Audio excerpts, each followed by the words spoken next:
But if it's going to be silent like that, well, I guess I do need, hey.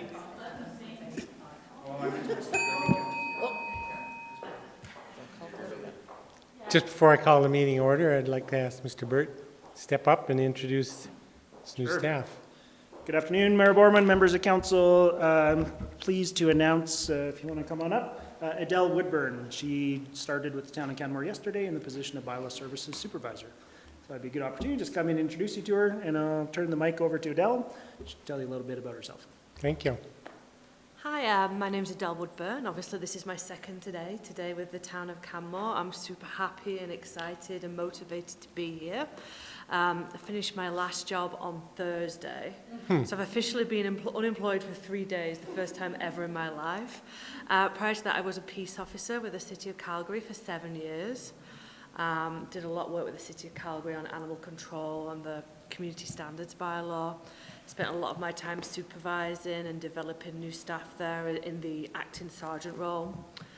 Prior to that, I was a fraud investigator for an internet bank, and then prior to that, I was a police officer in the UK as a detective for 8 years. So I've got on or around 15 to 18 years in law enforcement experience in lots of different areas. So I'm super happy to try and bring some of that experience across to Canmore.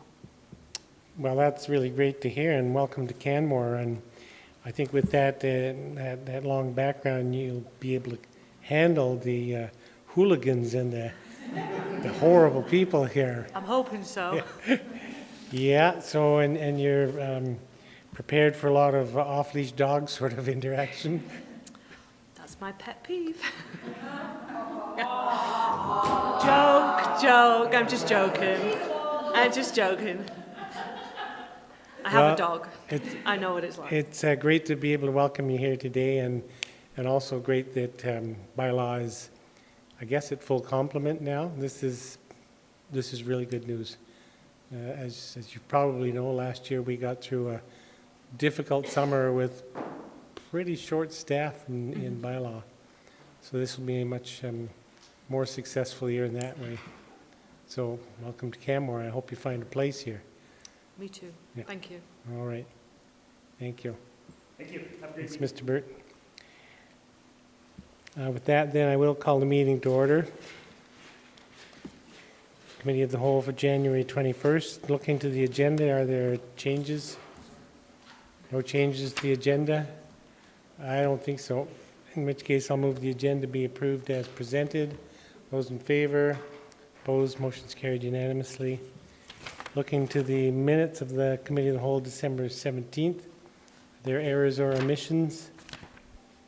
Seeing none, I'll move they be adopted as presented. Those in favor? Opposed? Motion's carried unanimously. Moving on to item D1, 2018 Community Monitoring Report. Ms. Brown? Thank you. So, good afternoon, Mayor, members of Council. Today you will hear a presentation from the Biosphere Institute on the 2018 Community Monitoring Report. Mr. Glegg from the Biosphere Institute will review key data points that he aggregated from various locations. This data is publicly available and can help inform decision makers in both public and private sectors. The idea of public available data is commonly called open data, which is the public dissemination of local data that is used for public planning. Canmore has been a leader in open data. The town of Canmore has been monitoring key indicators since 1995, long before the concept of open data had become best practice. Over the years, the data included in this report has increased, and we've noticed that the report grew and the usability decreased. In your council package, you will see that the Community Monitoring Report looks different. This year, we organized the report into fact sheets, and we limited the interpretation section. Our goal is to increase usability of the report and to direct individuals who need further interpretation to the right department or program. This way, interpretation is up to date and adapted to the user's specific needs. In time, this report may include all the numbers that the municipality uses for business planning. We will also continue to work on increasing usability and access to the information included in this report, and Mr. Glegg and I are exploring a number of different ways to do that. So without further delay, I will invite Mr. Glegg up to share with you a sample of the data included. Thank you very much. Thank you. Mr. Glee, welcome back to council. It's been a while. It has been a while. Uh-huh. Mayor and council, thank you very much for having me here. Sorry, where's the, okay. So, as Lisa mentioned, this is part of a continuous trend that's been ongoing since 1995 in the town of Canmore's growth management strategy, when mayor, council, and administration and the citizens had sort of the foresight and wherewithal to sort of look at future planning and how do we track things and keep sense of trends and what's changing in the community over time. So in each edition of the report, there has generally been a slight modification or a major modification to how the data and how the indicators are all organized. In this current edition, we use the 2019 to 2022 strategic plan from the town of Canmore. So as mayor and council are aware, you have your 6 areas or baskets into which things go, your strategic goals and priorities. And what I'll do is I've selected out a few major data points and key indicators from each section, roughly 4 slides per section. We'll go through them. Please feel free to ask me any questions or items of clarification as we go along. One thing you'll notice that we use in the report in the summary for each section is a number of indicators reports use different systems. There have been thumbs up and thumbs down, A+, C-, red, green, yellow, different colors. Once upon a time, we had looked at the various methods to see and struggled with some of their subjectivity and questions about, well, is it thumbs up for me, thumbs down for you? And what we use in this report is a numerical representation. So if the numbers clearly went up, you get an up arrow. If the numbers clearly went down, you get a down arrow. And sometimes things are in between. And a great example of that is housing prices. If you own your own home and you're looking to sell it, high housing prices are great. If you're trying to buy your first property and move into a house, high housing prices can be a real challenge. So once again, as Lisa said, sometimes the interpretation of these things is challenging and depends on the individual. Community. This brings us back to 2017, but just something I wanted to highlight in the town's citizen satisfaction survey, which I find great value in. The top of mind issue had continuously and increasingly been social issues, primarily affordability. I know council is well aware of this, and that sort of forms one of the backdrops of many of the town of Canmore's programs, goals, in this report as well. Luckily in Canmore, we are blessed with being one of the safest communities in Alberta. The RCMP didn't publish this stat most recently, but in the prior report, we had the lowest violent crime severity index in Alberta. Basically, that means we had a few incidents compared to some places, very few serious violent crimes. And if you look at our overall crime rate, which I don't have the graph up here, but it's in the report, we've generally been decreasing over the last 10 years. And as you're aware from the RCMP reports, the annual ones, there are annual fluctuations. We will get incidents of vehicle theft or break and enters, and the RCMP always does their best to keep those down. But our crime rate and our violent crime rate is generally very low here in Canmore. So, sorry, Bruce, to interrupt, but on that chart, you do include that noticeable blip there Yes, in 2003. What was that? 2004, we had our murder. Oh, If you remember back to there, the Right. body was discovered in, was it Centennial Park, I believe? Millennial Park, Yeah. yes. I mixed those 2 parks up. yeah. Yeah. But that And- one murder created that massive jump. And that gives you, for example, if you went to some other communities, a single murder would not cause that much change in our graph, but that gives you a real sense of how low our violent crime rate is when one murder, however tragic, actually does that to the graph and the data. Yeah. Great. So it's an enviable situation we have in this community. And I'm grateful to the RCMP and all those others who do such good jobs. Health services, speaking of good jobs, one thing you may have noticed living here is many of us have a family doctor. If we talk to people in other places, they may not. We have about 1 doctor per 312 residents, family doctors here, and it's 1 per 764 in Alberta. If you go to Airdrie or some other fast-growing communities, it could be 1 doctor per 1,000 residents. And so this partly explains some of our great access to local health care, and we have a decreasing number of people actually going to the emergency room as we have increased numbers of drop-in hours and open clinics at doctors' offices. So that's one thing that the community often highlights is how important our healthcare is and how excellent we have it here. And that decreased number of people going to the emergency room is more broad spread than just Canmore residents. It is So indeed. you're monitoring actual admissions to emerge without knowing where they're from. Yeah, and part of that also relates to the opening of the urgent care in Cochrane about 10 years ago. Right. And particularly that changed some of the patterns of use by Morley residents who would often find themselves, Foothill's very busy. So depending on where they live on Stoney Nakoda First Nation may have traveled to Canmore, but those that are closer to the Cochrane end often travel to Cochrane now. I So remember a few years back, the trend was, or the rumor was that we were seeing higher use at Emerge because Calgarians were coming out. It was quicker for them to come to our Emerge than go to the Foothills. And presumably that trend's changed as well. yeah, I'm not sure. They haven't published any detailed numbers on that recently. Alberta Health tends to go through long cycles with some of their big performance data updates. So I didn't make a special data request to find out how many non-local postal code numbers we have here. Because the numbers were trending down, it didn't spark a warning with me. If the numbers were going up, I'd be more inclined to investigate, okay, why are our numbers going up? Are our wait times at the hospital increasing? Is the community experiencing a shortage of emergency services? Right. But I don't believe that's the case right now. Another thing in the community section that's very important to me in particular, living backing onto the woods, is fire smart and the threat of wildfire hazard. And if we go back to 2017 and 2018, you may remember the air quality here, and that was actually measurable on Lafarge's air quality monitors. They had over 17 days where our particulate matter far surpassed the recommended breathing levels. And the town of Canmore was awarded a Community Protection Award in 2019 for their great work on fire smarting. I well recall that. In the livability section, which as we know, and in the previous strategic plan, I think it was called affordability, was the one of the main council priorities. Oh, sorry, I'm going up. Population, this is an interesting one. For community monitoring, we are now at our furthest point from a census data point of a population count. So as you're aware, we didn't have a municipal census in 2019.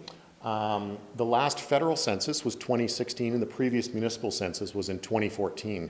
So I've used some estimates based on the housing need assessments, background data analysis that their consultants did to project some population forecasts. And as well, Councillor Seeley is not here, but as he and I have discussed, we're probably at 14,999 or slightly less. Just about, yeah. Yeah, just about, somewhere there. But the number I used for 2018, based on an assumed 2.5% growth rate, was 14,700 permanent residents. If you recall back to the 2014 municipal census, and Cheryl Hyde did some great work trying to dig around, find our second home numbers. We have a lot of uncertainty now in terms of being this far out from those census points as to exactly how many second homeowners do we have. We're probably still in the range of about 30% of dwelling units. And so I decided, because of the uncertainty about this, to not calculate a total for total population. I talked to a number of the town managers in the different departments, looked at some different things from StatsCan, looked at what the Economic Development Department was working with and things, and there was enough uncertainty I did not make an estimate of total population. So that does hinder some of our ability to calculate some of the per capita goals and targets. For example, the Environmental Sustainability Action Plan is based on total population. So with that uncertainty, I decided not to make a great leap forward. And part of that reason is Gary Buxton and I used to work a lot on population forecasts. And after about 10 years of that, we realized we usually got it slightly wrong. So. It was always Gary's fault, though. Well, absolutely. I mean, I'd try to tell him, but he's a planner. Wow, he's under the boss, man. Poor Gary.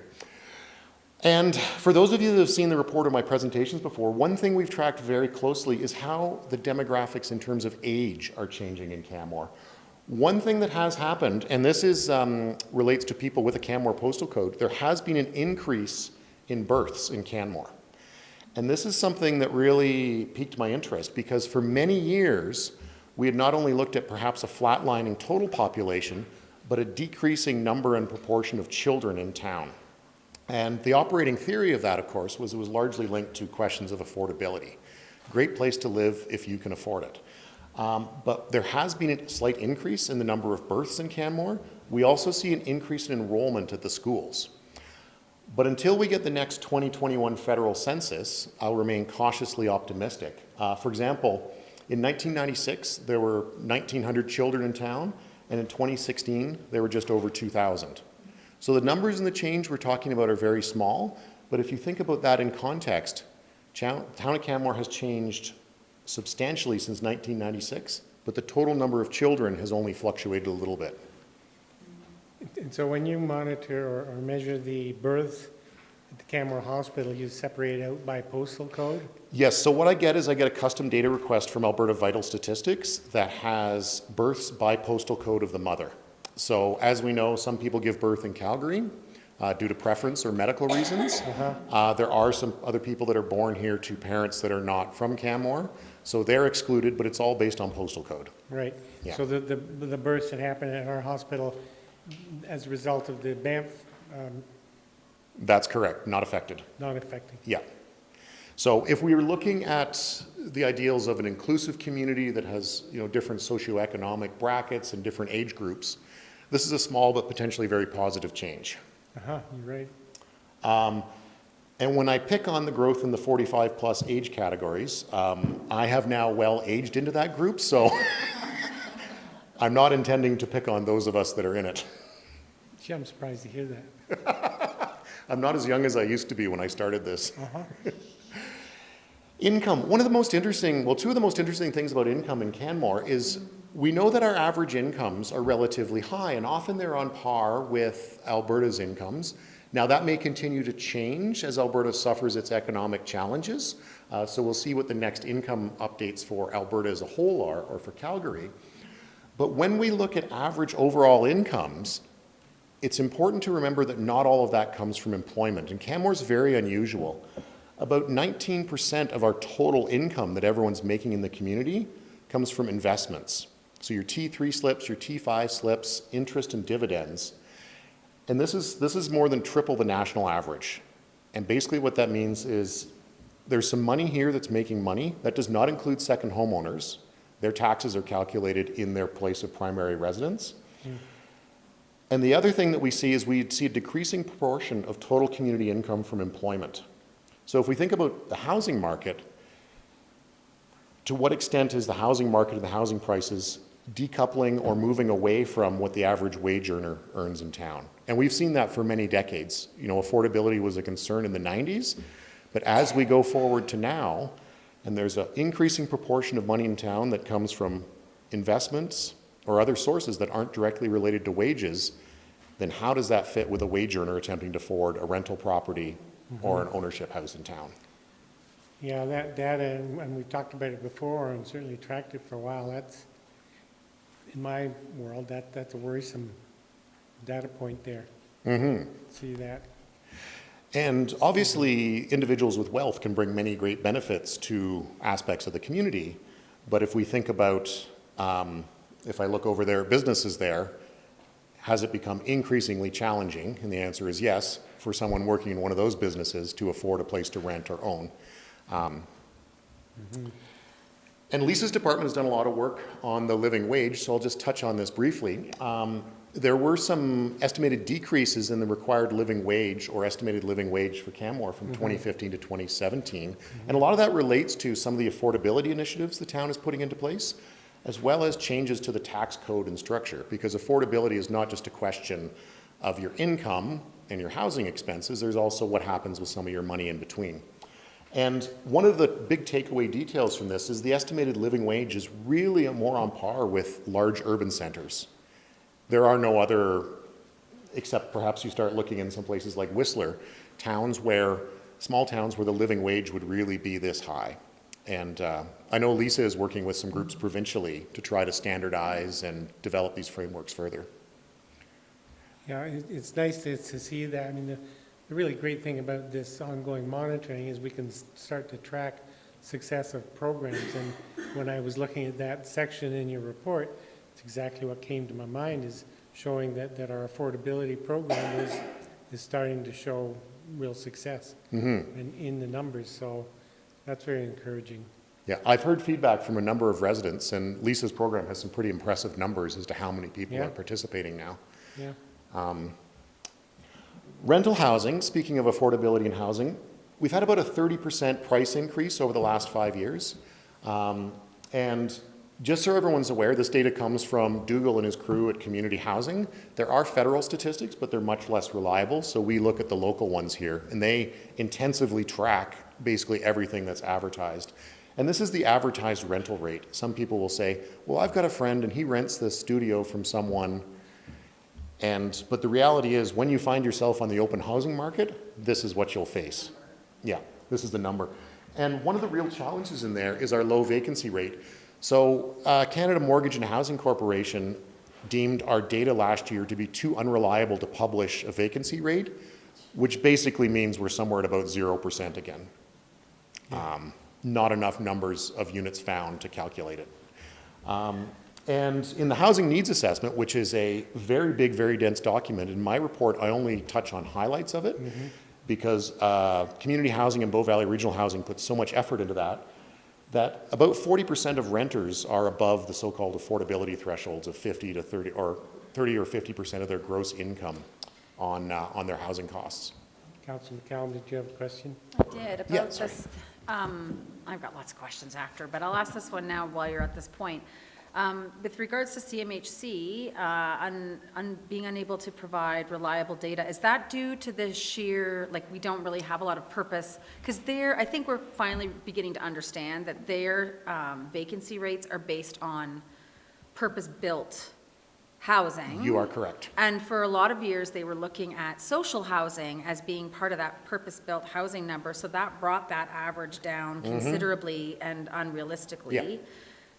So are we still having that problem, or are they actually counting purpose-built rental appropriately? Well, they do count purpose-built rentals. So, I mean, the classic example they've used for a number of years, other than some of the social housing, are the units in Kananaskis Way, not the tourist home ones. But it's that style of property that they're surveying. But as we know in Canmore's housing market, a lot of rental options, there are many units over there, but there are a lot of rental options that are not included in there.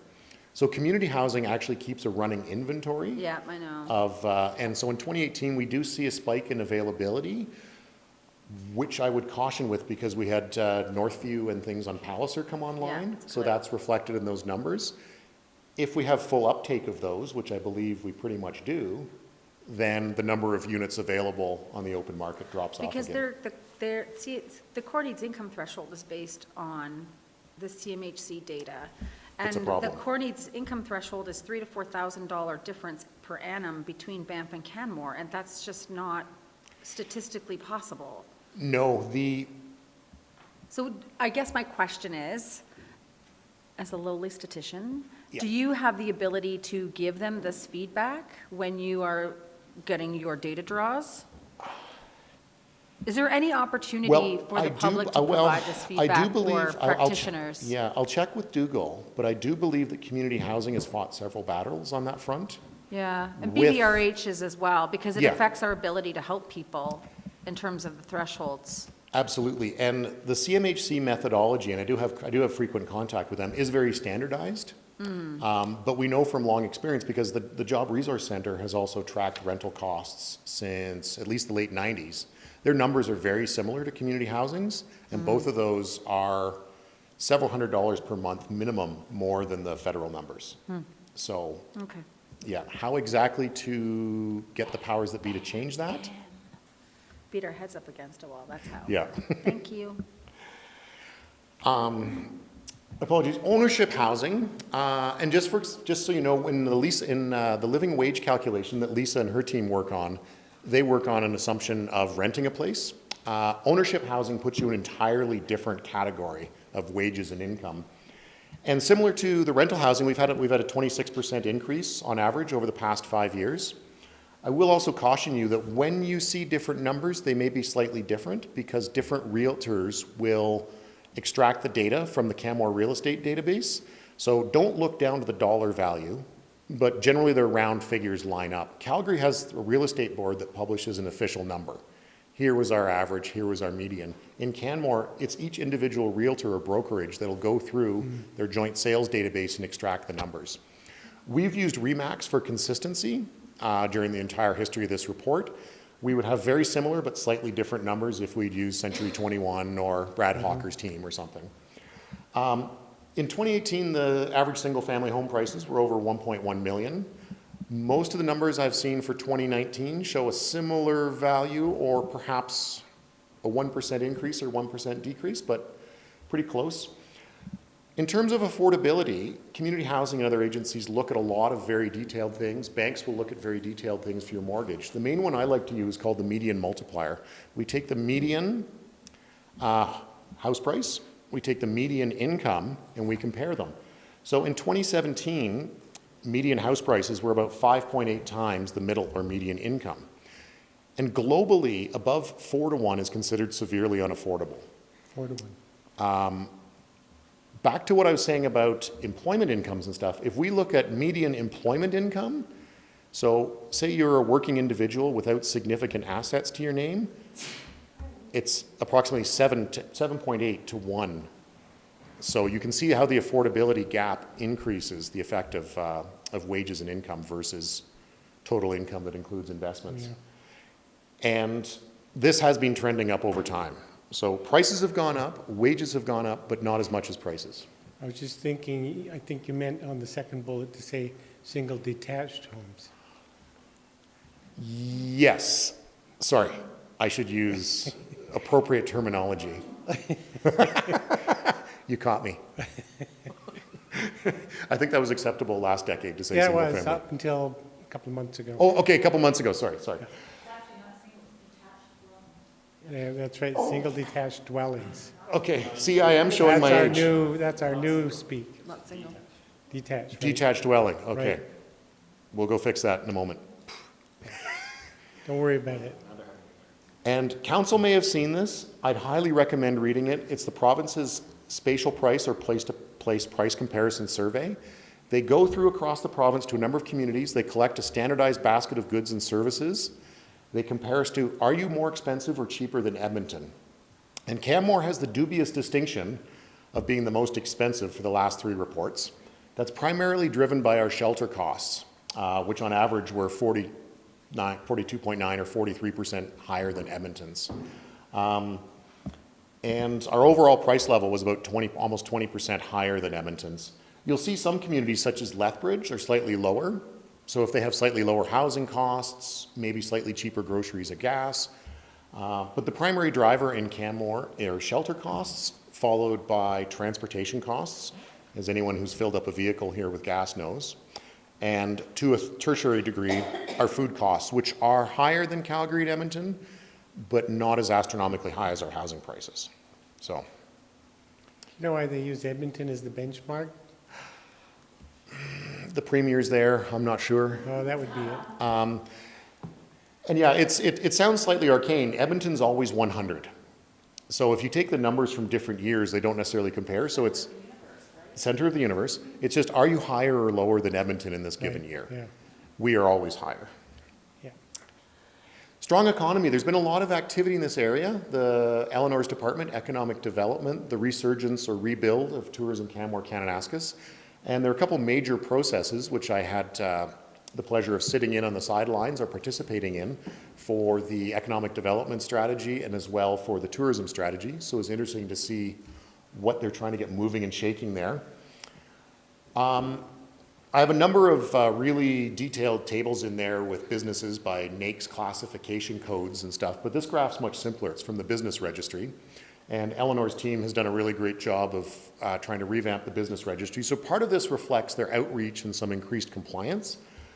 But one thing we've noticed is there was a slight increase in resident local businesses. We'll call those the bricks and mortar shops and things.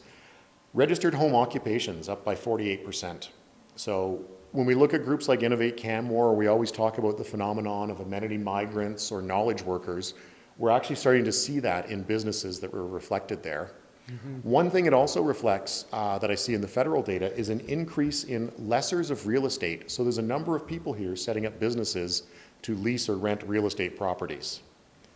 So that's in an active real estate market, definitely a source of income for a number of people. Building permits, if we look back to 2008, that was a major seismic shift for Canmore and the development industry. We had a number of very lean years there, interspersed with some institutional development. You look at 2011, and they're working on Elevation Place and some other major projects. But the last 2 years, we've seen a really strong increase in the number of building permits, and a lot of this is driven by multifamily and, multi-residential properties. As it happens in 2019, that dropped quite a bit. Yes, it did. Yeah, and those numbers came out just after I submitted this report to the town. So that would be update number 1, I guess. Housing starts. We also see this reflected in CMHC's housing start data. And you can see a lot of the apartment construction in that blue bar in 2018. Tourism visitation. As we're aware, we don't have a counter on the edge of Canmore, so we have to do a little bit of proxy work to figure out. And Banff National Park does a really good job of counting how many people come through their east gate, and they're up about 5% a year over the past 5 years, so 25%. And this is also borne out by the highway traffic, or if anyone's driven on the highway or by the park gate, you'll definitely notice it. We are somewhat limited in some of our hotel stats that we can publish from the industry reports. But one thing I'm allowed to share is our hotel occupancy was up to 92% this summer, which if you think about it, realistically means the weekends are 100% or more, and you'd be lucky to score a room on a weeknight. The average daily rate actually was $318 a night this summer. So Canmore is the Canmore average or the That is actually Canmore. Yeah. And that's jumped up in the last 2 years. So there's been a really big shift in the last 2 years. And walking around downtown, just personally, I can definitely sense it and feel it, the number of Is that average daily rate spread over the whole year, or is that just summer months? That was for the August 2019. Oh, I ended up with too much text there. Yeah. Right.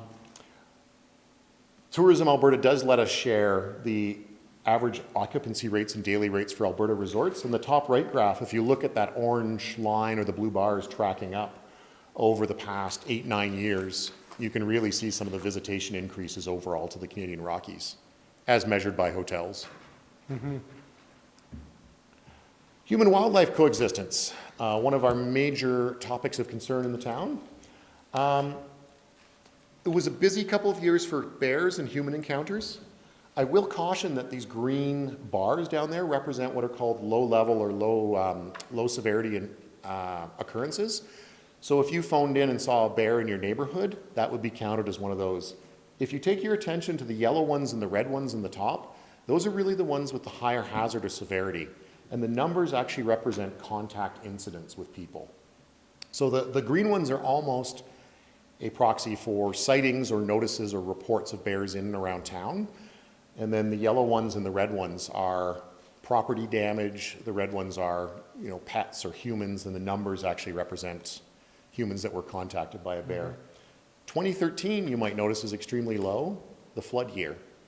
Oh, yeah. So we don't know to what extent that was reflected in berry populations, bears, or people just not recreating as much and missing a chunk of the summer. Mm-hmm. But it's a very unusually reporting year. Councillor McCallum, you had a question? I did on the previous slide, Mr. Colleague, Yep. that one there. Do we have an idea as to what the occupancy was in Canmore averaged throughout the year and the average daily rate averaged throughout the year?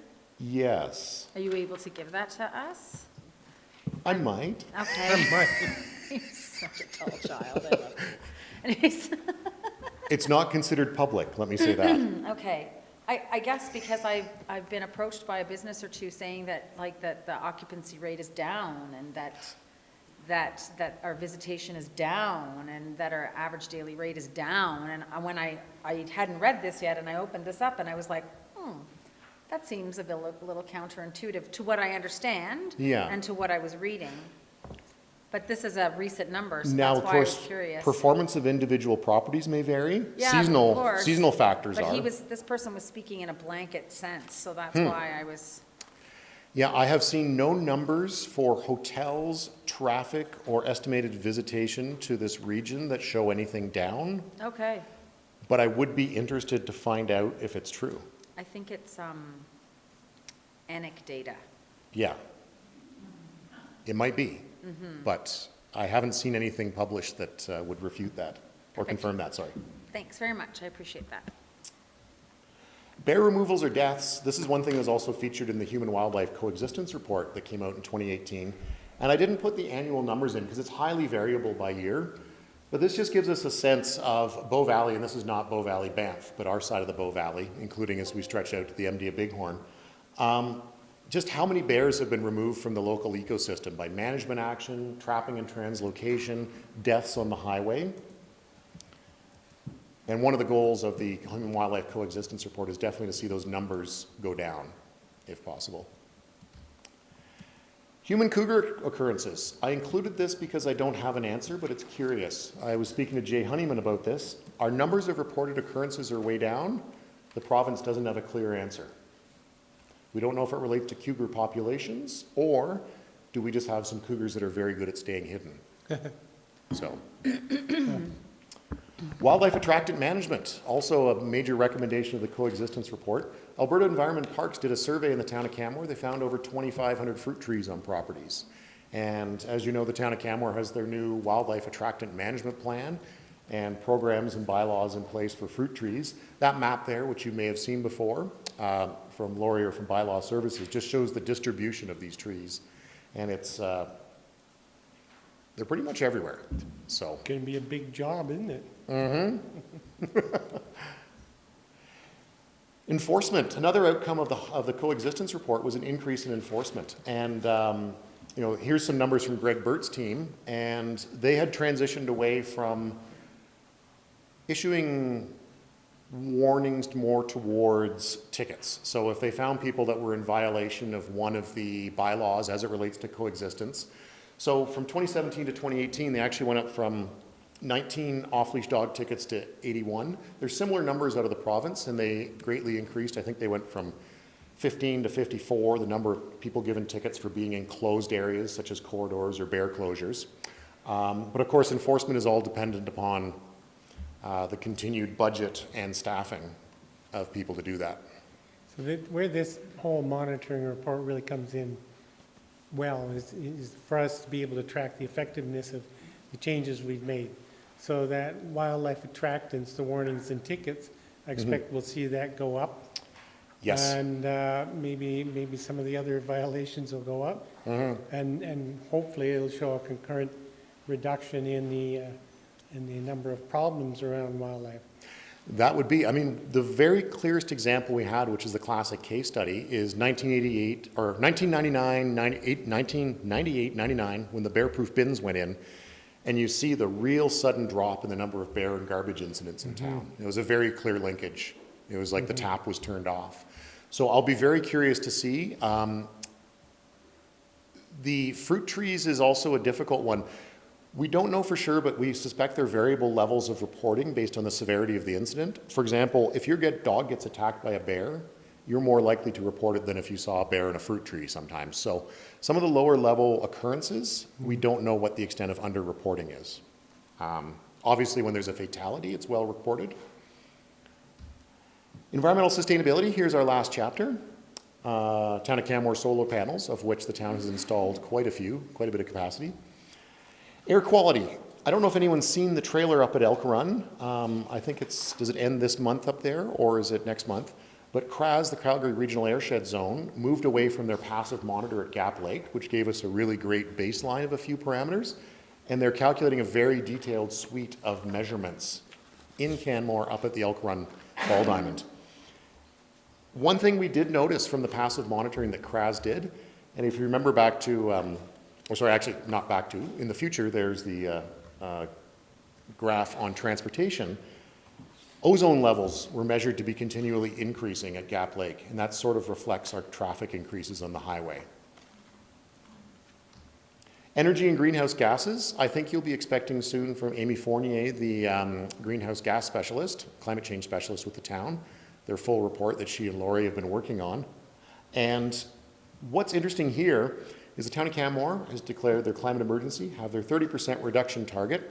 So those are all good goals. We do see a slight increase in electricity and natural gas consumption, but the estimated emissions from that are actually going down as Alberta has been phasing out coal in their grid. So it matters what we do locally, but it also matters what our power source is. And we'll see if the coal phase out continues at the same rate or not. Water consumption, residentially we've been doing really well, and I think this relates in large part to everything's a low flow fixture of some kind now, more or less. But relating to tourism, and Andreas and I were talking about this, he said this is actually also your economic indicator. The top right graph, if you look at the blue bars there, industrial and institutional water consumption, a lot of that relates to hotel occupancy.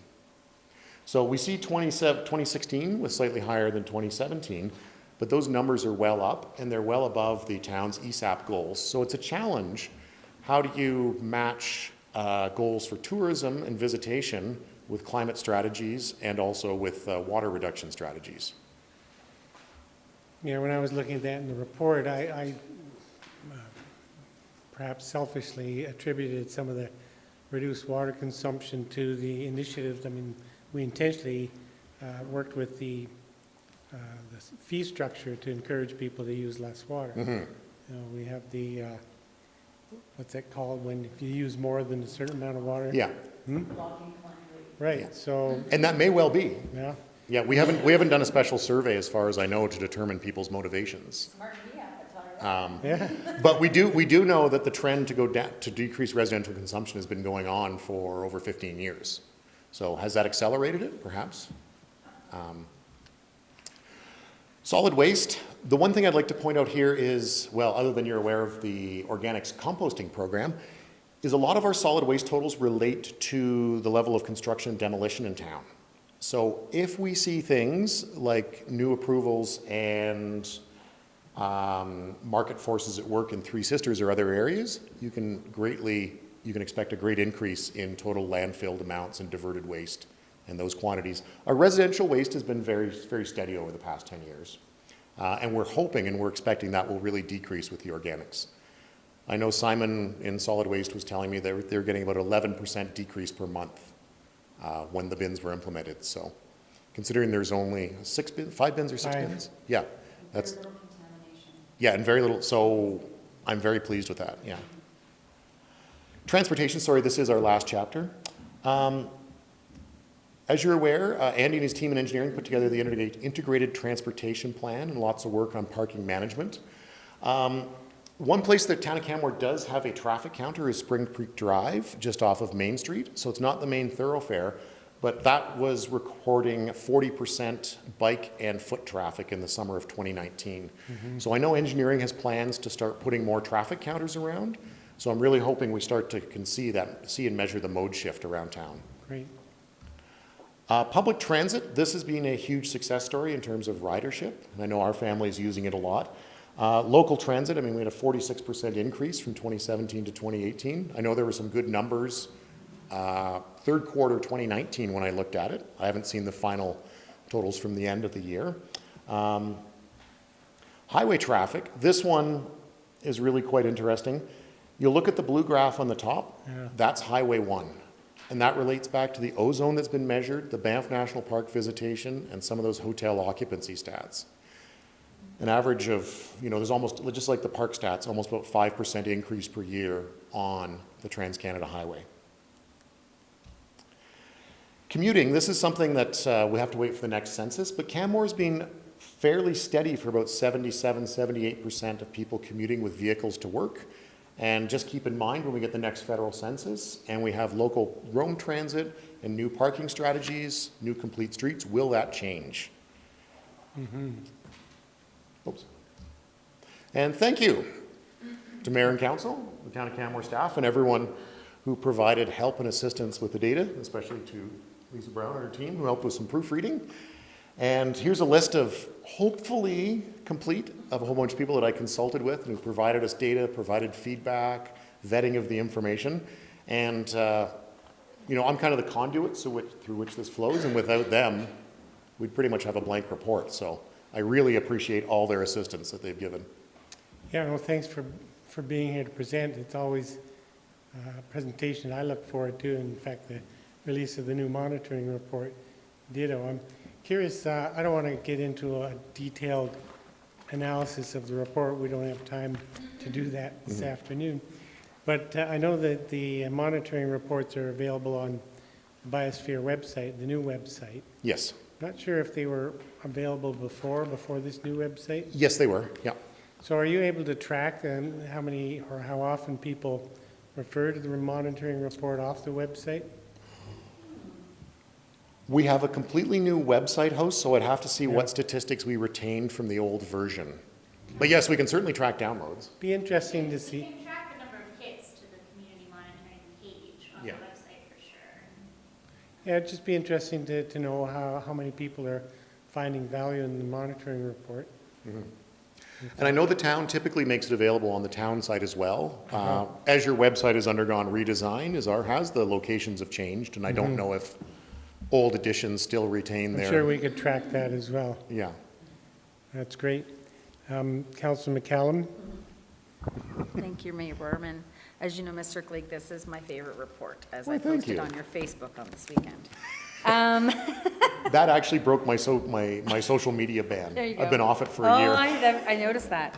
I do have a couple of questions, and I will keep them relatively quick. One of the first... Relatively? Relatively. Really? Sorry.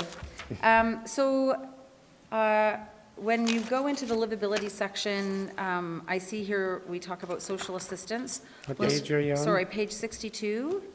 And it's social system income support programs. It reads as going down from 2012 to 2017. The number of persons receiving social assistance decreased by blah, blah, blah. My question is, what do we determine people who are on social assistance? Is that just purely Alberta Works, or is that AISH as well? It includes all of the above. We used to, a long time ago, include separate program statistics. And I had a discussion with Scott Devnick over at Alberta Works this fall about that as well. And it's really challenging to look at, because a lot of people are on and off some programs. Some people are permanently on them. Some people are on multiple programs, some on individuals. But what happens when people file their taxes, Revenue Canada tracks any income that came from an income support or social assistance program. And that's determined by anything that requires a means test, like an income test. Okay, so would guaranteed income supplement be covered in this then? That's a Yes. better, and Alberta seniors benefit as well? Yes, Oh, okay, should be. all right. Or sorry, let me backtrack Guaranteed and income check that. supplement would be a national program. Those might be tracked separately, sorry. Yeah, this does include Alberta Income Supports, AISH, And Alberta seniors benefit. yeah. Okay, Whichever ones require certain income to qualify. yeah.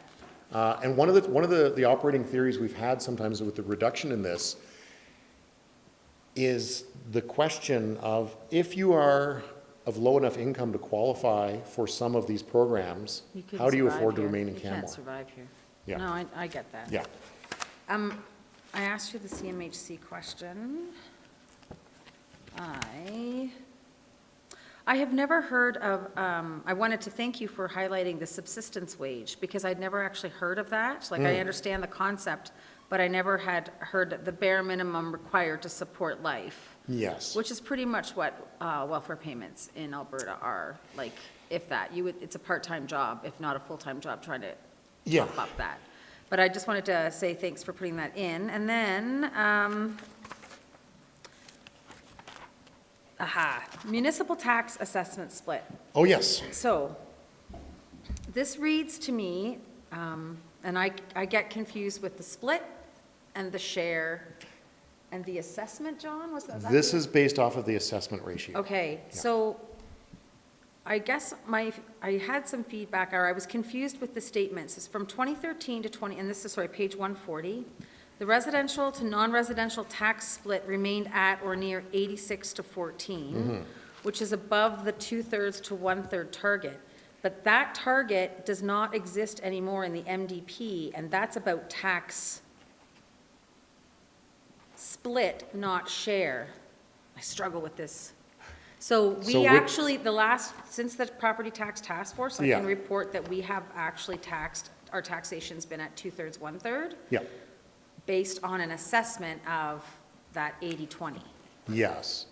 But that makes it sound like we're not actually meeting that 2/3, 1/3. Oh, well, there are two separate goals in there. There's the tax split, but then there's the assessment base. But I don't believe that assessment actually exists in the MDP anymore. Did it because get removed from the 2018 MDP? 2016 MDP. It was, I'm sure it was in the 2016 MDP, I'm pretty sure. Couldn't I will find it. have to, unless there's brighter minds here that remember all the MDP. And we were discussing it at lunchtime because it just piqued my interest because I know that that had been part of the discussion because Yeah. that was quite misleading in the MDP. Because what we're assessed, how our properties are assessed at in terms of residential, non-residential are very different it's not a 2080, we're not taxing at 2080, Yeah, but this makes it sound like we are. We're actually taxing Well, at 2/3, 1/3. So the assessment shift, or the assessment split is 80/20. So 20% of the assessment is non-residential. But the tax share, which is where we focus, is the 65/35, which we have met for several years in our, yes, that has definitely been met. Okay, but in that, when it says the indicator, residential, non-residential assessment share. And that's what piqued me. So Yes, just so something to review. I that's will all. review that for you. Thank you for pointing it out. It used to be a 60/40 Well, and that target. was a goal. It was Yeah, a that was the goal, 60/40, exactly. I think in terms of assessment, but what we realized was it wasn't clear, was that an assessment, like, we want 40% to be business in terms of doors? Yeah. Or was that about taxation, and that was never clear in the old MDP? Yeah, and the intention of this one from before the old MDP and then the previous MDP was to look at, on the assessment share in terms of how is our commercial sector doing, our non-residential sector, relative to that. And I know there is the goal which is adjusted through mill rate, the 65/35.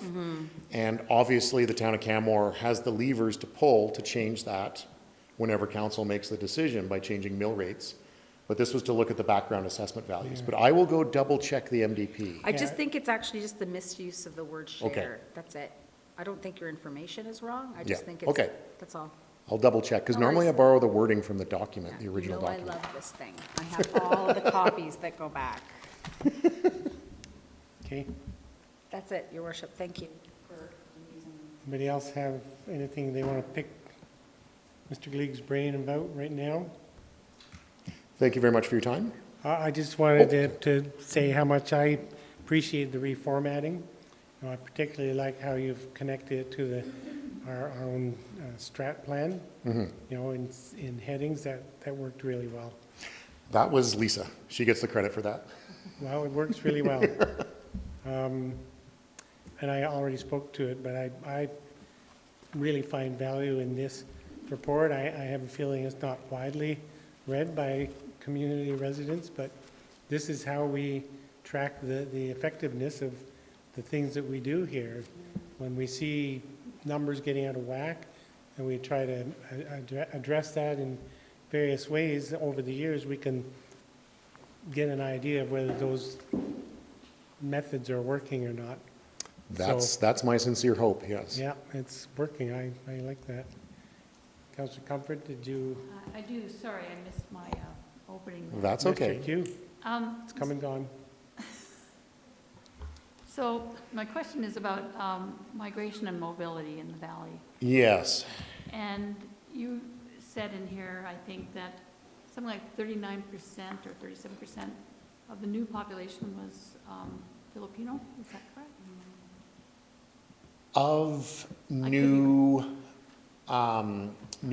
foreign residents coming in, I Yes. believe that's what it is, yes. And that's changed quite a bit over the years, right? Yes, now that's also based on, it's changed over the years, and that's also based on 2016. Okay, Yeah. so it'd be interesting to know, but, so that's good information for us to have in terms of knowing what the resources are that we need to be able to accommodate our newcomers. Is that not the case? Absolutely, and interesting enough, if you go back 20 years, one of the largest immigrant groups were Germans. Yeah. And in part, that relates to mountains and skiing and climbing and things, we think. Sure. Yeah, but then we look and we see the temporary foreign worker program. When that really started up in Canmore, we saw a really strong influx of people, particularly from the Philippines. A number of them transitioned to permanent residency, and we see a lot of them around town now. So it's also been a substantial shift in Banff as well, where folks from the Philippines were a very small, very rare proportion of our population even 15 years ago. And now they are one of the majority groups of immigrants or new residents, new Canadians in Banff and Canmore. I know when I was on the school board, I didn't really pay attention to that stat until somebody said, well, they're a big part of our population. I said, well, how big can they possibly be? They said, well, there's 7 basketball teams, okay? Yeah. It's like, oh, okay, that's a lot of people. Well, and I think at Banff Elementary School, sometimes up to a third or more of the children are English as a second language, English language learners. It's lower in Canmore, but it's an increasing proportion for sure, yeah. Thanks. Just one last thought. When I was reviewing it, there was a few sort of editorial notes I made, and I don't want to tie up time here. I'll get together with you later and Please do, yes. point them out, and we can discuss whether they're germane or not. I already noticed 1 or 2 typos when I was putting my PowerPoint together, but Yeah, stuff like that, but they were more, it wasn't just typos, there was other things, but won't do that here. absolutely. Great. Thank Once you. again, thanks for being here. Thank you. Yeah, and we'll look forward to seeing you again soon. With that, we'll move on to item D2, the Recreation Services Operating Policy. Mr. Juncker.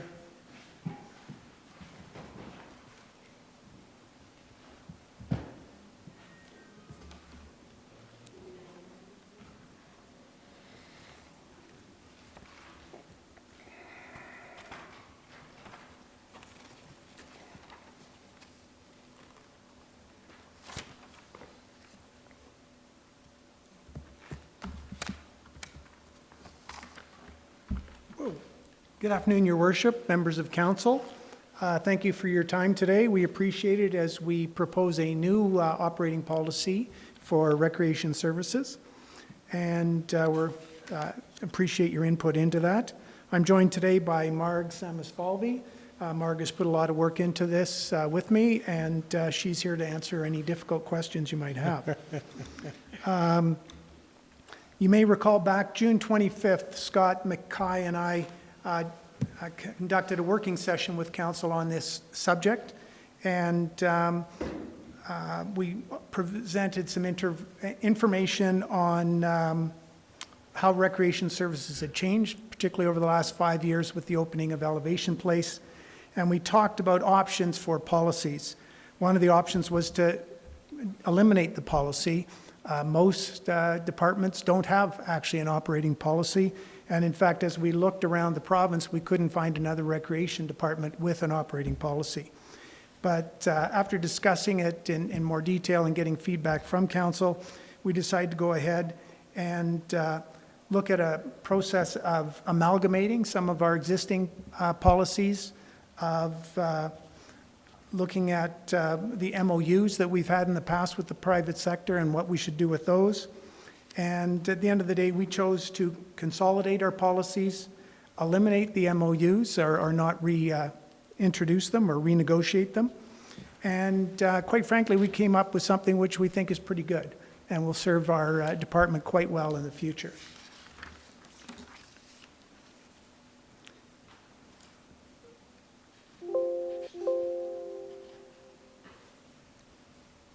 For the past 5 years, Recreation Services has been governed by 3 policies, the 2 MOUs, and since 2016, the Recreation Master Plan. So we're proposing now to amalgamate the user fee and rental rate policy and the operating policy into one, and incorporate some of the principles that were expressed in the MOUs into that new policy, and then update the entire thing to make it more simpler, clearer, and more concise. Our goal is to adopt a policy which is clear to council, administration, our recreation services team, our stakeholders, and our residents. Back in the 80s, I was a young ski area manager. I think I was about 12. And I had my first lift inspection, and the provincial lift inspector came in, and sitting in my office, he says, "Let me see your code book." So we had the Z98 code governed the maintenance, development, or design and operation of ski lifts. So I pulled out my code and gave it to him, and he went, "This is too clean. There's no dog-eared pages. I want to see a book that shows you've been really looking through it and you're referencing it on a regular basis." So part of our goal here is to develop a dirty policy. So that is dog-eared years from now, and our staff and stakeholders are using it.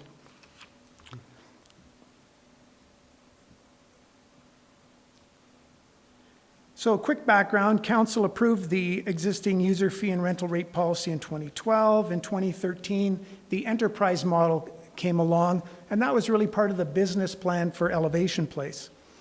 In 2014, we received expressions of concern from private sector that Elevation Place and even perhaps the Peaks of Grassy Gym would have a negative impact on them. So we negotiated two separate memorandums of understanding, both of which have expired in the past year. And then in 2015, we crafted the operating policy, which was really an attempt to explain the enterprise model to council, to our stakeholders, and to our staff to a certain extent. And then in 2015, we commissioned a state of recreation report, which then informed the development of the Rec Master Plan, which was approved by council in 2016. And we continue to, that Rec Master Plan continues to be a robust document for us. So looking specifically at the private sector, as I mentioned, we're not proposing to extend the MOUs nor renegotiate them. The fitness and wellness sector in the town remains strong. None of the commercial operators who we first negotiated with in 2014 have failed. A number of new studios and fitness centers have actually opened over the past 5 years, and the town's business registry lists 33 operators in the fitness category as compared to 18 back in 2014. And we enjoy a much better relationship with that sector than we might have at that time.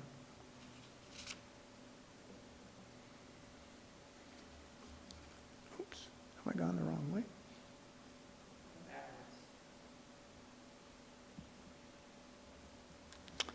So we are inviting your feedback today on the draft policy we've provided.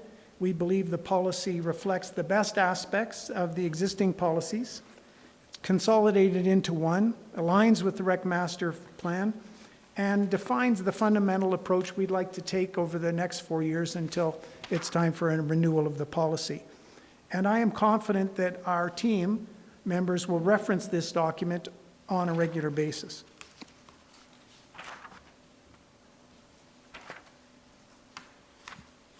The policy statement in the document stresses the importance of recreation to the town. It clearly identifies our focus on delivering benefits, but within a fiscally responsible manner. And largely based on the current policy, the statement is shorter and eliminates the reference to the enterprise model. We are taking that out of the policy. We think the policy is fine without it, and the enterprise model seemed to create more questions than it really required.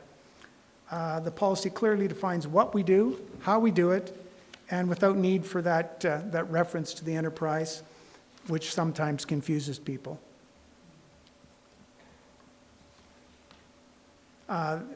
We have decided to follow the visions that were set out by the Canadian Parks and Recreation Association and Alberta Recreation and Parks. So we have a national and a provincial visions for recreation, and so we've adopted those in here. Saying recreation services enriches the community through the provision of high-quality sport, fitness, creative, and educational opportunities. The mission statement is exactly the same mission statement as was in the former policy, providing connections to the places, programs, and people to inspire creative, healthy, and active living, and encouraging participation by operating with an inclusive, sustainable business model founded on service excellence and community conscience. Can I just ask a Yes. question on that last slide? So maybe, Oh, I'm having no luck there.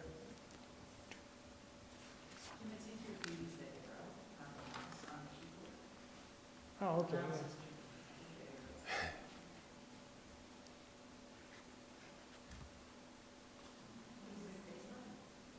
come on, Marg, help him out, Marg. No, we're not having any luck.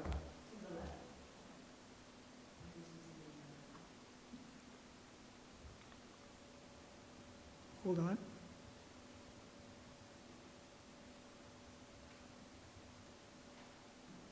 Oh.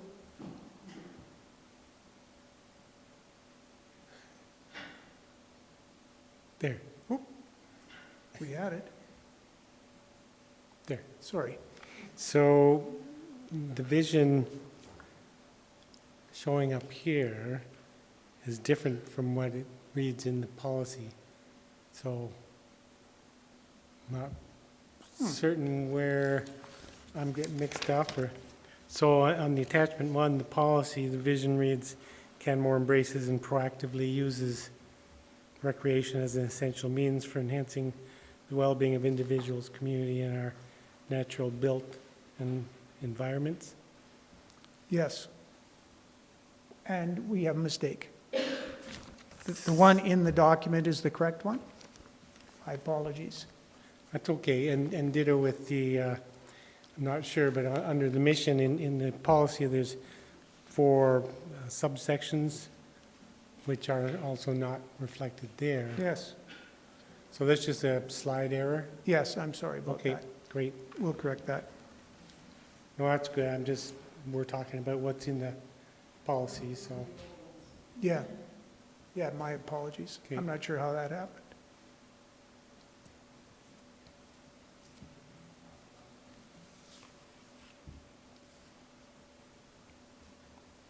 So now we'll move on to definitions. And again, here we've adapted the national definition of recreation. And this is quite a broad definition, which includes intellectual, creative, and spiritual pursuits. And this is beyond the scope of recreation in the town to a certain extent.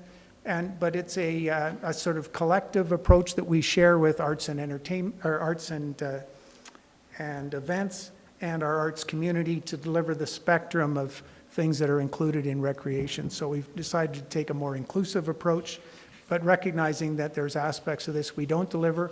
Although in some of our programming, in particular our child programming, we do have arts and different components there. Services include access to, and we wanted to really define what the services we offer. So we divided it into 3. One is access to facilities. So this includes the rental of space, such as the rental we have with the Canmore Illusions Gymnastics Club of the old pool space, or the rental for short durations, like of rinks, fields, courts, or lanes in the pool. That's access to facilities. Programs include core programs, which we provide to members at Elevation Place and on a drop-in basis to the rest of the population, or registered programs such as pickleball, badminton, big fun camps, etc. And then the third service category is activities and supervised activities. So that basically includes swimming in the pool, climbing in the gym, to a certain extent using our fitness facilities at Elevation Place. Those are all supervised activities. So we felt it was important to define those things so we're clear about what we offer.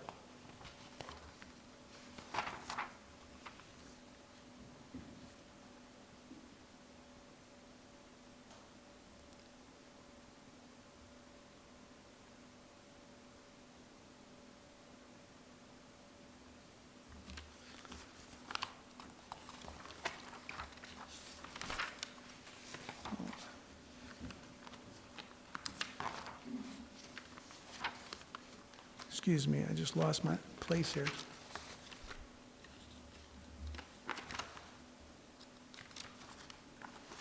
There we go. So drawn from the enterprise operating principles in the old policy, the new policy includes the following operating principles. They're provided in a concise manner, provide clarity of operations, add an important reference to safety. The safety of our guests and employees is our #1 priority. They provide clear direction to leadership and staff on strategies to accomplish our vision for recreation services. And we really anticipate that staff will pick this policy up and refer to it when they're faced with certain circumstances. And it includes cost recovery targets around break-even operations and recovery of attributable costs.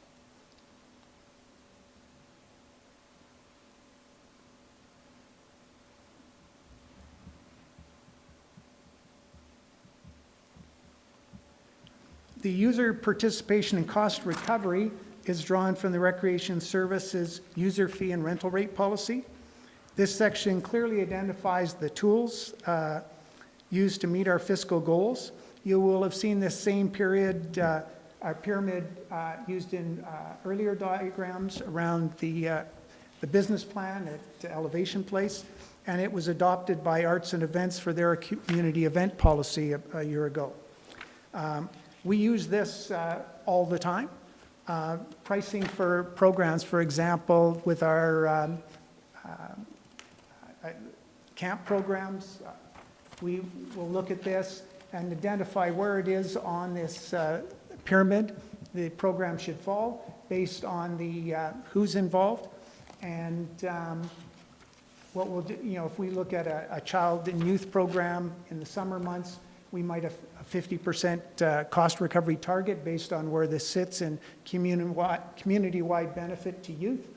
And we basically look at that, we add in our overhead costs, et cetera, and come up with the price that we will sell the program at within a certain enrollment. If we anticipate a maximum of 10 in a class, we might make the break-even point 5, and we'll charge accordingly to recover all our costs within those 5 registrations. If we end up with more registrations than that, we actually have a small surplus from that program.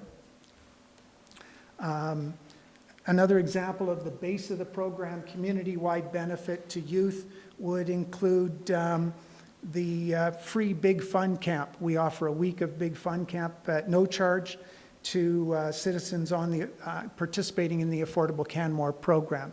So that's right at the base of the pyramid. When we talk about ice costs as an example, in talking to our ice users, it costs us about $150 an hour to provide ice. And so as an example, an adult group who are above the 100%, we're going to charge them $225 an hour for that ice. So we're actually making some extra money there, which we apply to the rate we're giving to Canmore youth groups at $90 an hour. So you can see hopefully how that makes some sense and is something we can easily explain to our residents.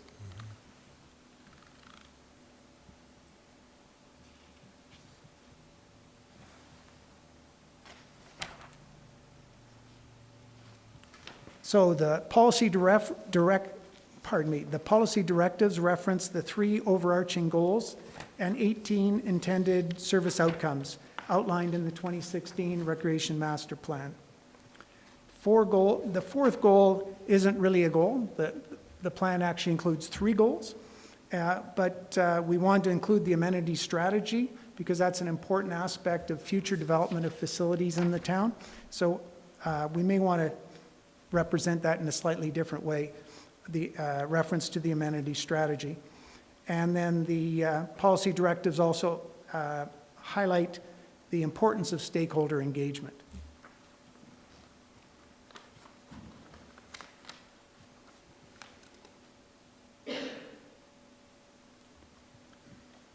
Responsibilities, drawn from the Recreation Services user fee and rental rate policy. The 5 responsibilities provide greater clarity to Recreation Services leadership as to their day-to-day priorities. And as you can see, they are to provide and maintain recreation programs and facilities, provide trained and qualified personnel for supervision and instruction, welcome input into planning, delivery, and evaluation of programs and facilities, provide access for all residents to optimize use, and establish pricing and provide reporting.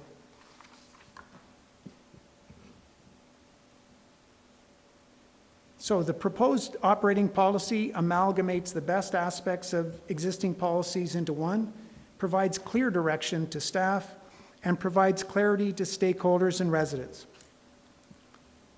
So as an example, if we go to the policy, if I pick out on page 3, 7.6, affordability, if I have Mike Hay from Canmore Minor Hockey come in and complain about what we're charging for ice rates, I can reference that the fees for facilities, programs, and services are reasonable in comparison to similar facilities in other municipalities, are not unduly competitive with the private sector, and aligned with the town's goals for social inclusion and appropriate to recreation's cost recovery program.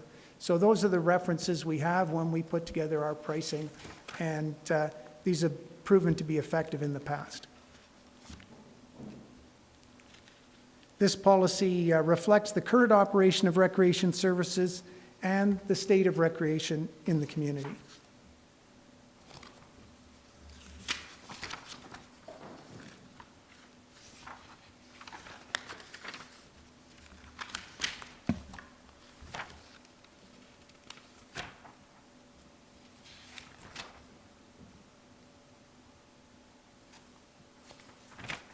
So the adherence to this policy requires recreation services to operate within financial guidelines, and we do not anticipate any budget changes or impacts as a result of adopting this policy.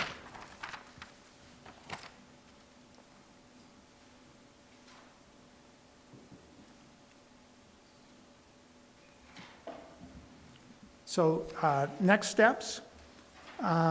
This policy reflects the concepts captured through the working session with Council, through stakeholder engagement in the development of the Recreation Master Plan, and the Memorandums of Understanding. Administration will share the draft policy with our stakeholders and with the private sector, and we'll get their input prior to bringing a final policy back to Council. And then, assuming that we receive Council's approval for this new policy, we will then be sharing it with our staff and stakeholders so that they understand the implications to them. So that includes my presentation, and I invite your questions. Thank you very much for the presentation and for bringing this forward. I spoke quite supportively at Gender Review. I first read of the policy, the draft policy, I feel it's really good. I couldn't see anything that I would change myself. Of course, councillors may have some questions or suggestions for changes. I'm just not entirely certain around the repealing. So the number of attachments to the report. And in the policy itself, it notes 12.1, the Rec Services Users Fee and Rental Rate Policy, Rec 003, will be repealed. But the attachment number 2, is that what you're referring to? Because there's not a policy number on that. Yes, that's the one we're referring to. Attachment 2, which is the Recreation Services User Fee and Rental Rate Policy. Right. So that's not showing as with the policy number, is that?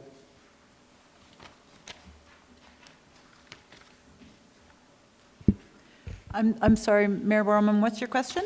That policy would be repealed. It's got a resolution number. I know, it's just the attachment, so in the new bylaw, it's repealing that policy, but it has a policy number, Rec -003, and there is no Rec 003 noted on the policy itself. Oh, I see. It's been renumbered. So I'm making sure that I'm, Yeah, we'll Looking just at make it. sure that when it comes back for decision, that we have it appropriately Right. referenced. so 002, which is attachment 3, is also being repealed. Yeah. Right. And then at the end of the new bylaw, there's also a list of policies after the signature line in the new policy.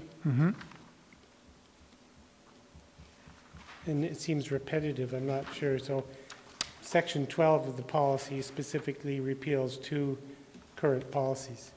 And what's the intent of the 5 lines in the revision history as a part of the policy? It's really just that, to show the history and the evolution of this policy. So it's a tracking methodology. It's not intended to inform the policy, it's just a history of how we got to this policy, those old policies. Is that normal in our policies? I don't Yes, remember. we've been doing that since we adopted the new policy template. I know we always have a section that details what other policies will be repealed. Yeah, So I just think because this is, why would we list this policy as a draft policy in the revision history in the policy? Seems, it's really just an earned internal tracking mechanism so that we know the status of it in our system. It's currently draft. And I think the reason you're seeing so many lines is because it's an amalgamation of a number of other policies. We don't normally see that. Typically, one policy supersedes and not just only one policy, but in this instance, it's several. okay. Take your It's- word for it, Yeah. for now. It's not part of the, I think the important thing is it's not part of the policy. As you say, it's under the signature line. It's just a tracking methodology. Yeah.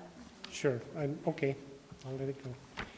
Just for emphasis, in section 6.3, and I raised this for clarity at the agenda review, Mr. Juncker, and Yep. you assured me that I was understanding it right. So 6.3C notes that the service will operate on an operating break-even basis. And that's talking specifically about the operating costs of the Rec Services Department.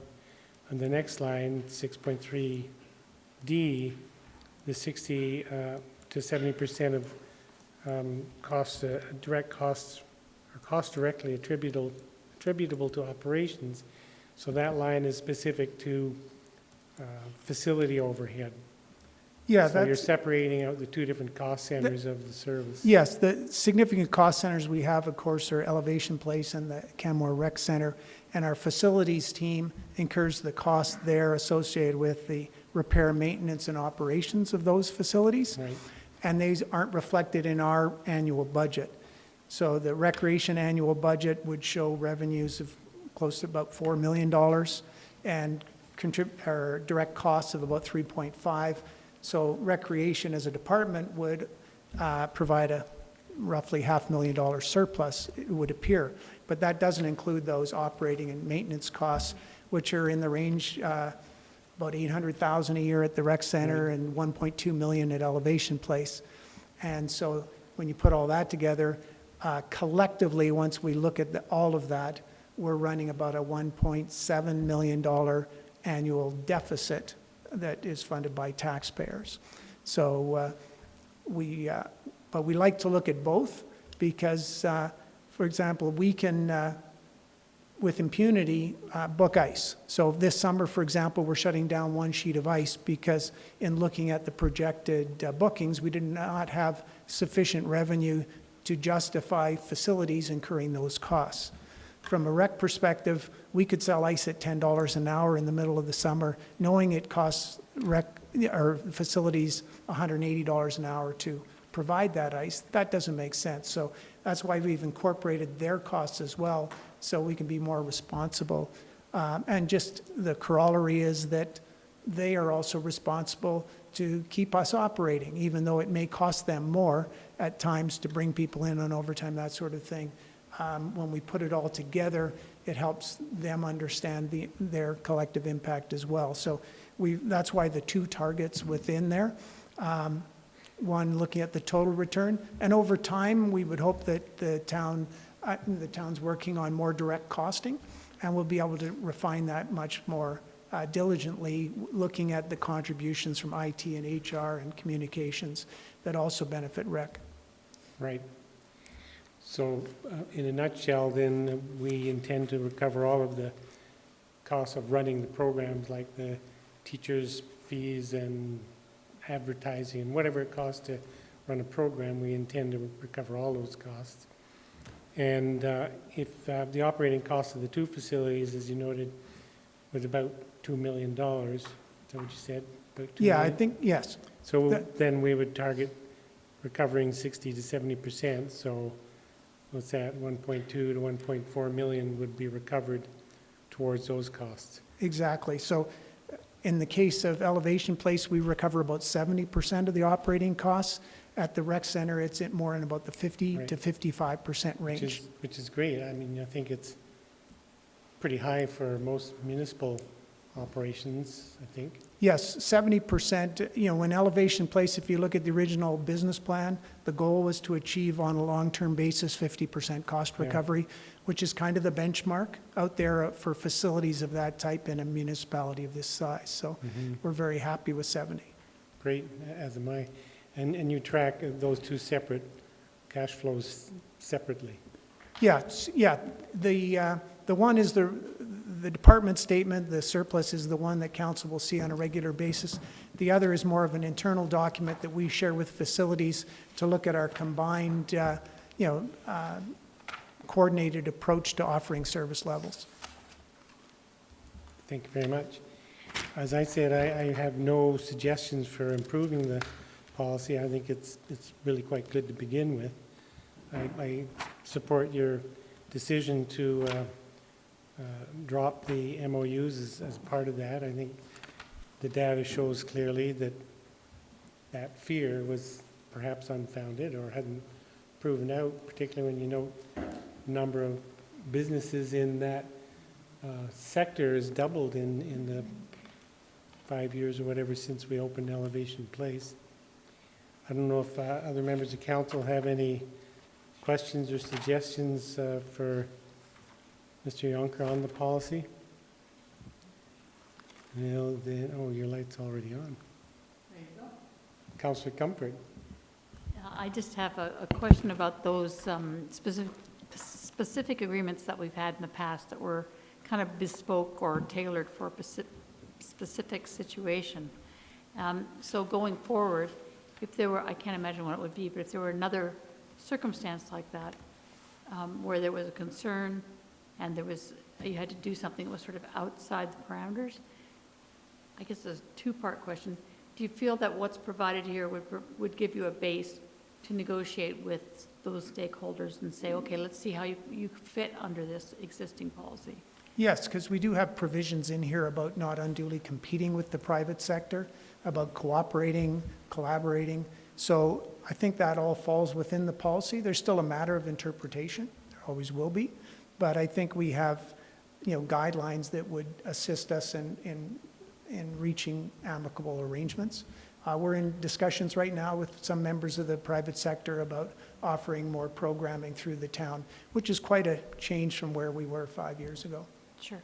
Thank you. Any other comments, questions? Seeing none, thanks very much for being here today.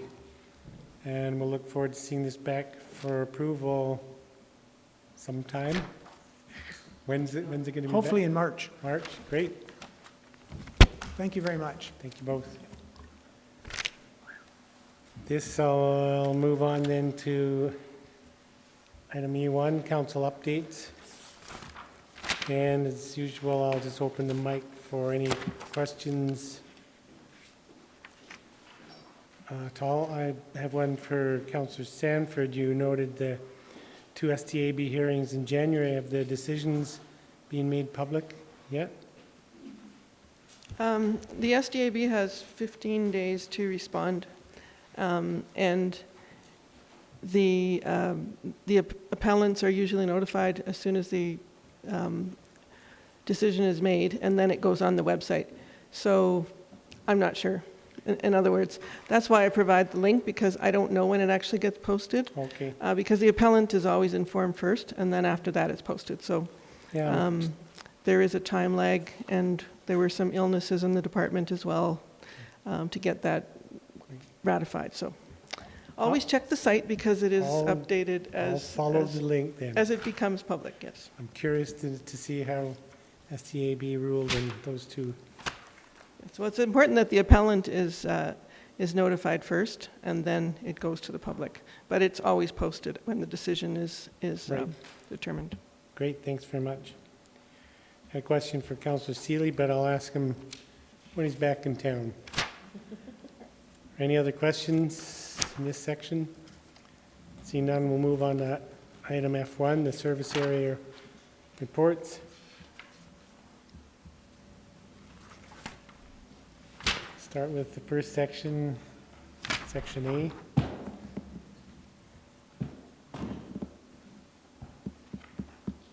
Councillor Comfort. Yeah, there's item B under A is GMs of municipal services and corporate services completed certificate in municipal management and leadership course. Can you share what big learning you took away from it, if any?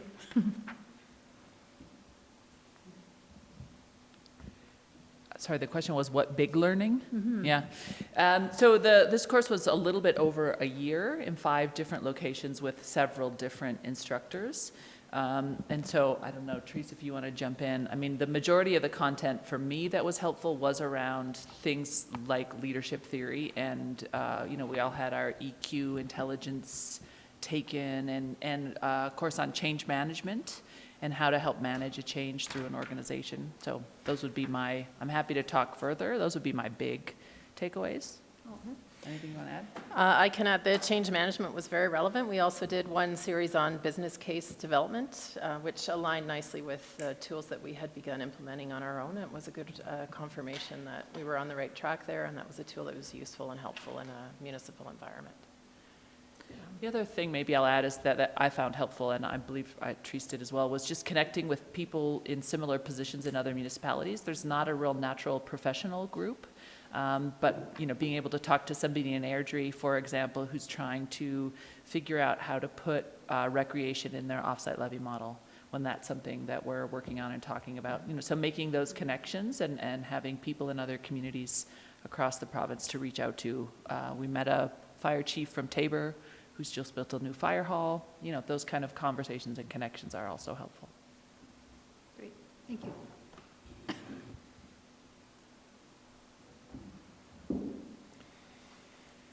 I have a similar question under protective services in the note, the acting detachment commander and manager of protective services going to the photo radar review workshop, and I don't think you'd be able to speak to that, but it'd be interesting to know what they came back with. So in the end, they didn't go because it was last week when it was freezing bitter cold. I think it was on the -37 day, Okay. and they opted to stay off the roads. Probably So they good will be choice. getting an update on that, but there's no content to share. Great, that's okay, thank you. Councillor Comfort? Yeah, in the, let's see, under community social development, today I think is the deadline to get the application in for the replacement for parent links, such as it is. And I just wondered how, I know they're going to bring it forward to us and so forth, but can you just fill us in, and can we all have a moment of silence for the end of that program?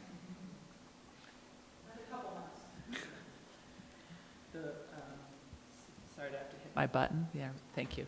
So the deadline was yesterday, but they turned it in on Friday, which was very intentional. They all wanted to actually have a weekend and not spend the weekend working on it. So it was delivered and turned in person on Friday, just to ensure that it was received. ParentLink, it will now begin reducing and winding down services, but it will still function until the end of March. There will be some kind of celebration and transition to what's next as we have a better understanding of that. So we don't expect to hear anything from the province now until mid to late February, and then late February to mid to late March is what they've identified as the negotiation period. So now we wait. Thank you. Yeah. Any other questions in regards to the service area reports? Seeing none. Whew, it's endless. So in the same vein, in community and social development, there's a note in here about the $25 a day childcare being reduced or eliminated by the province, and that was quite recent. And I don't know that I really have a question, except it says presently the Canmore Community Daycare has maintained their grant for $25 a day childcare. Do we know when they won't be able to do that because the subsidy has ended? Just leave me on, maybe. You're the one that turns it off. Oh, yeah, sorry. So the Canmore Daycare has that grant until spring of 2021. But then I believe it has been indicated that subsidy will end. There's also some staffing wage subsidy top-ups that are ending now. So all the daycares are in the middle of planning for fairly significant decreases to their own budgets and what they'll be able to do around that and how to best pass. I mean, the majority of those costs will get passed on to parents. So Ms. Brown and I have been talking about having a conversation with the local daycares, but we just haven't been able to do that in the middle of the EOI. So trying to organize and understand what is happening, what is coming, is something that's on the radar for later this year. Okay, that's great. No more questions?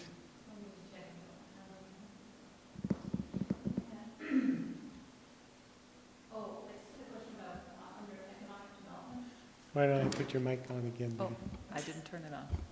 I'm talking to her. Oh. It's on. It wasn't, but it is now. So I just wanted to, under economic development, there was the note that the RFP for Town Centre Master Plan had received 17 proposals and that a contract has been awarded. And then the development with the general managers of municipal services and municipal infrastructure as project sponsors. I remember that was a term that we're using internally now. Can you remind me of what the definition is? Oh, I don't know if I can. Can somebody? I mean, I know what I have to do, but the definition? I can. Thank you. Yes. So the project sponsor is the role that provides guidance on the vision and ensures that the project team has the support that they need to be able to see the project through. They act as a bit of a conduit between, in this case, council and the department or the project manager who's leading that particular project. So they really are responsible for that higher level oversight and governance. Great, thank you. Mm-hmm. Thank you. You've turned it off, so that's it. Okay. If there's no other questions regards to the service area reports, we'll move on to G1, the council resolution action list. I have a couple of questions for the CAO, I suppose. 283-2017, the proposed off-leash dog park area. So it notes action status work had started and will continue in late 2019. There hasn't been an update since May. So is there an update on that?